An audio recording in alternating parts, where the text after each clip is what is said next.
સુરત શહેરમાં ગાજવીજ સાથે ધોધમાર વરસાદ અઠવા ગેટ, પીપલોદ, રાંદેર સહિતના વિસ્તારમાં વરસાદ. ભારે વરસાદને લઈને તંત્ર એલર્ટની સ્થિતિ પર છે. 100 થી વધુ મોટા હોર્ડિંગ્સ પણ ઉતારી લેવામાં આવ્યા છે. તો આ સાથે એનડીઆરએફ, એસડીઆરએફની ટીમ પણ નીચાણવાળા વિસ્તારોમાં ડિપ્લોય કરી દેવામાં આવી છે. તમામ મનપા કર્મચારીઓને પણ સ્ટેન્ડ બાય રાખવામાં આવ્યા.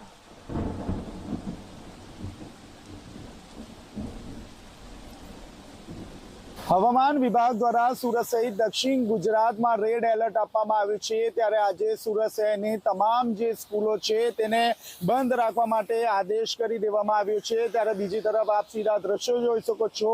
મોડી રાતથી અવિરતપણે જે વરસાદ છે તે શરૂ જોવા મળી રહ્યો છે. સુરતના અઠવા ગેટ, પીપલોદ, રાંદેર, ઉધના, મગદલ્લા સહિતના તમામ જે વિસ્તાર છે તેમાં ધોધમાર વરસાદ જોવા મળી રહ્યો છે. ખાસ કરીને જે રીતે વરસાદ વરસી રહ્યો છે જેને કારણે ઉધના અને લિંબાયત ગરનાળામાં પાણી ભરાવાની પરિસ્થિતિનું નિર્માણ જોવા મળી રહ્યું છે. ત્યારે બીજી તરફ જોવા જઈએ તો તંત્ર પણ સ્ટેન્ડ બાય જોવા મળી રહ્યું છે. એનડીઆરએફ અને એસડીઆરએફની જે ટીમ છે તે ટીમને નીચાણવાળા વિસ્તારમાં ડિપ્લોય કરી દેવામાં આવી છે. આ ઉપરાંત વાત કરીએ તો ફાયરની જે અલગ જે ટીમો છે તે નીચાણવાળા વિસ્તારોમાં સ્ટેન્ડ બાય રાખવામાં આવી રહી છે. હજી પણ આકાશમાં કાળા દિબાગ જોવા મળી રહ્યા છે, એટલે કે દિવસભર ભારે વરસાદ રહેશે તેવી પૂરેપૂરી શક્યતા જોવા મળી રહી છે. જે રીતે ભારે વરસાદ જોવા મળી રહ્યો છે જેને કારણે નોકરિયાત વર્ગને ભારે હાલાકીનો સામનો કરવો પડી રહ્યો છે. આજના દિવસની વાત કરીએ તો ભારે પવન સાથે વરસાદ જોવા મળશે, એટલે કે સુરત મહાનગરપાલિકા દ્વારા પ્રી આયોજન રૂપે તમામ જે મોટા જે હોર્ડિંગ્સો છે તેને ઉતારી દેવાની કામગીરી હાથ ધરવામાં આવી હતી. અંદાજિત 100 થી વધુ જે હોર્ડિંગ્સ છે તે હોર્ડિંગ્સ ઉતારી દેવામાં આવ્યા હતા. અને આ ઉપરાંત જે નીચાણવાળા વિસ્તારો છે અને જે જર્જરિત જે મકાન ધારકો છે તેમને પણ ખાસ કરીને ચેતવણી આપવામાં આવી હતી કે જે રીતે હવામાન વિભાગ દ્વારા ભારે પવન સાથે વરસાદની આગાહી આપવામાં આવી છે જેને કારણે તેમને અન્ય જે સુરક્ષિત જે સ્થળ છે ત્યાં ખસેડી દેવા માટે સૂચના આપવામાં આવી છે. આ ઉપરાંત જે 24 કલાક જે કંટ્રોલ રૂમ છે તે મોનિટરિંગ કરી રહ્યું છે, કારણ કે સતત મોડી રાતથી અવિરતપણે વરસાદ વરસી રહ્યો છે. ત્યારે મ્યુનિસિપલ કમિશનર સહિતનો જે સ્ટાફ છે, જે અધિકારીઓની અલગ ટીમો જે છે તે અલગ વિસ્તારમાં ડિપ્લોય કરી દેવામાં આવી છે. જ્યાં પણ પાણીનો ભરાવો હોય ત્યાં પાણીના નિકાલની કામગીરી હાથ ધરવામાં આવી રહી છે. કેમેરામેન વિજય બેસાણી સાથે ચેતન પટેલ, ઝી મીડિયા, સુરત. ભારે વરસાદની આગાહીને લઈને સુરત મનપા એલર્ટ પર છે. પાંડેસરાના, ગદાનગર, આ સાથે કૃષ્ણનગરના લોકોને એલર્ટ કરી દેવામાં આવ્યા. સુરત મનપા મારફતે સતત માઇકથી એનાઉન્સમેન્ટ કરવામાં આવી રહ્યું છે. મનપાએ વ્યવસ્થા કરેલ સ્થળે જવા માટે અપીલ કરવામાં આવી. ફાયર વિભાગની ટીમને પણ સ્ટેન્ડ બાય રાખવામાં આવી છે. હવામાન વિભાગ દ્વારા સુરત સહિત દક્ષિણ ગુજરાતમાં ભારે પવન સાથે વરસાદની આગાહી આપવામાં આવી છે. ત્યારે ખાસ કરીને સુરત મહાનગરપાલિકાની જે ટીમ છે તે ટીમ સતત કાર્યરત જોવા મળી રહી છે. આપ જોઈ શકો છો નીચાણવાળા વિસ્તારોને સતત એલર્ટ કરવામાં આવી રહ્યું છે. આપ સાંભળો. તમામ કૃષ્ણનગર તથા ગદાનગર ખાતે રહેતા તમામ નગરજનોને જણાવવાનું કે તારીખ 31/7/2023ના રોજ ભારેથી અતિ ભારે વરસાદની આગાહી રહેલ હોવાથી તમારા મહિલા તથા બાળકો સહિત તમારા વિસ્તારની નજીક આવેલ રિલીફ સેન્ટર શાળા નંબર 220, 219 ખાતે સ્થળાંતર કરવાનું રહેશે. તો આપે જે રીતે જોયું તે રીતે અહીં નીચાણવાળા વિસ્તાર, ખાસ કરીને પાંડેસરા, ગદાનગર સહિતના તમામ જે વિસ્તારો છે તેને એલર્ટ કરવામાં આવી રહ્યો છે. જે દુકાનદારો છે, જે સ્થાનિક લોકો છે તેમને સતત અહીં વોર્નિંગ આપવામાં આવી રહી છે કે તાત્કાલિક ધોરણે આ જે જગ્યા છે તે ખાલી કરાવવામાં આવે અને જે સુરક્ષિત જે જગ્યા છે જ્યાં સુરત મહાનગરપાલિકા દ્વારા વ્યવસ્થા કરવામાં આવી છે ત્યાં તમામ લોકોને લઈ જવામાં આવે. સતત જે મોનિટરિંગ છે તે મ્યુનિસિપલ કમિશનર દ્વારા કરવામાં આવી રહ્યું છે. હાલમાં જે ટીમો છે તે ટીમો ગદાનગર ખાતે પહોંચી ગઈ છે અને તમામ જે લોકો છે તેને એલર્ટ કરવામાં આવી રહ્યા છે. આપ જોઈ શકો છો લોકોના સ્થાનાંતર માટે અહીં જે સુરત મહાનગરપાલિકાની જે વેન છે તે વેન પણ મૂકી દેવામાં આવી છે, ટેમ્પો મૂકી દેવામાં આવ્યો છે. તાત્કાલિક ધોરણે તમામ જે લોકો છે તે લોકોને આ જે વાહન છે આ વાહનોમાં ભરવામાં આવશે અને એક જગ્યાથી બીજી જગ્યાએ સુરક્ષિત રીતે લઈ જવામાં આવશે. હાલમાં આપ જોઈ શકો છો સુરત મહાનગરપાલિકાની ટીમ સતત લોકોને અહીં વોર્ન કરી રહી છે કે તાત્કાલિક ધોરણે આ જગ્યા ખાલી કરે અને બપોર બાદ સૌથી વધુ વરસાદ વરસશે. બેન, લોકોને શું એલર્ટ કરવામાં આવી રહ્યા છે?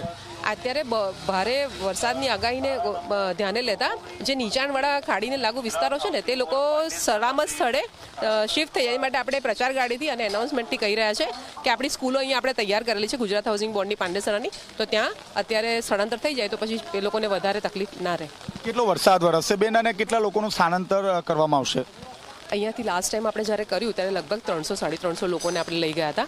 એટલે આ વખતે આપણે દિવસ દરમિયાન છે એટલે મેક્સિમમ જે રીતના બાળકોને, સ્ત્રીઓ અને વૃદ્ધો હોય તેને આપણે પહેલાં અત્યારે એવું કરીએ કે લોકોને આપણે સલામત સ્થળે લઈ જઈએ. લોકો ખાલી કરી રહ્યા છે ઘર? આપણે પ્રયત્ન કરીએ છીએ અને લાસ્ટ ટાઈમ પણ આપણે લોકોને સમજાવ્યા હતા અને એમનો સહકાર લાસ્ટ ટાઈમ પણ મળ્યો હતો. કારણ એટલે આ વખતે પણ આપણે પૂરા પ્રયત્નથી લોકોને શાળામાં લઈ જઈએ છીએ. એનડીઆરએફ અને એસડીઆરએફની ટીમ ક્યાં તૈનાત છે, કઈ રીતે કામ કરશે?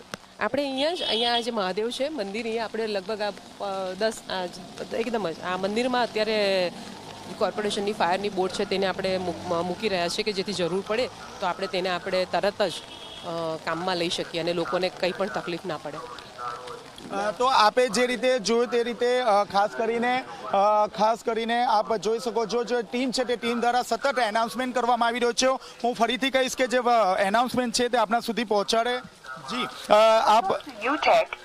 આપ જોઈ રહ્યા છો સતત પાંડેસરાના નીચાણવાળા વિસ્તારોને ભારે વરસાદની આગાહી હોવાથી તમામ રહેવાસીઓને સુરક્ષિત સ્થળ શાળા number 219, 220 Gujarat housing board Pandesara ખાતે સ્થળાંતર થવા નમ્ર વિનંતી. આપ જોઈ રહ્યા છો સતત જે ફાયરની જે ટીમ છે તે ટીમને પણ અહીં તૈનાત કરી દેવામાં આવી છે. આપ જોઈ શકો છો સુરત મહાનગરપાલિકાની જે ટીમ છે તે ટીમ એક્શન મોડમાં આવી ગઈ છે કારણ કે બપોર બાદ સુરત શહેરમાં અતિશય ભારે વરસાદની આગાહી આપવામાં આવી છે. ત્યારે ખાસ કરીને ફાયર સહિતની જે ટીમો છે તે ટીમોને અહીં બોલાવી લેવામાં આવી છે. લોકોનું જે સ્થાનાંતર કરવાની જે કામગીરી છે તે કરવામાં આવી રહી છે. અંદાજિત 350થી વધુ જે લોકો છે તે લોકો અહીં રહેતા હોય છે અને તમામ લોકોનું હાલમાં જે સ્થાનાંતર કરવાની જે કામગીરી છે તે શરૂ કરી દેવામાં આવી છે. કેમેરામેન વિજય બેસાણી સાથે ચેતન પટેલ, ઝી મીડિયા, સુરત. તો સુરતમાં ભારે વરસાદના પગલે એલર્ટને લઈને પ્રશાસન સતર્ક છે. 24 કલાક કંટ્રોલ રૂમ શરૂ કરવામાં આવ્યો છે. તમામ સ્થિતિ પર મામલતદાર નજર રાખી રહ્યા છે. નીચાણવાળા વિસ્તારમાંથી સ્થળાંતરણ શરૂ કરી દેવામાં આવ્યું છે.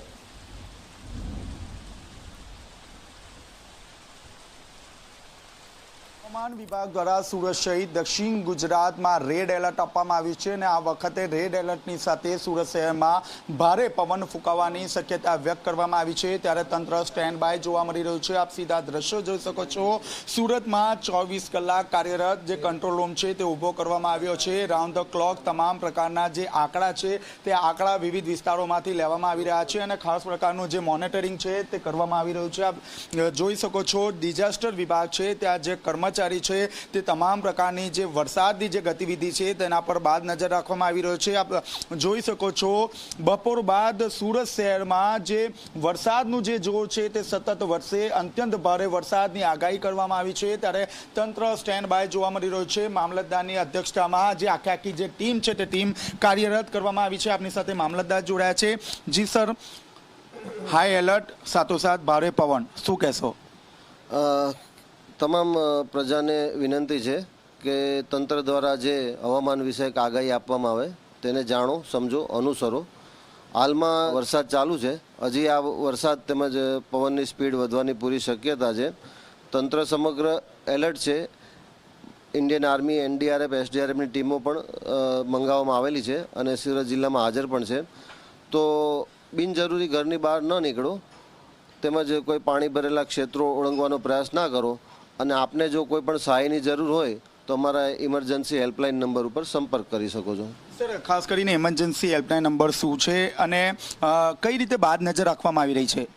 ઇમરજન્સી હેલ્પલાઇન નંબર આપણો ડિસ્ટ્રિક્ટનો 1077 છે, જેમાં તમે ડાયરેક્ટ ડિઝાસ્ટર શાખામાં ફોન લાગશે.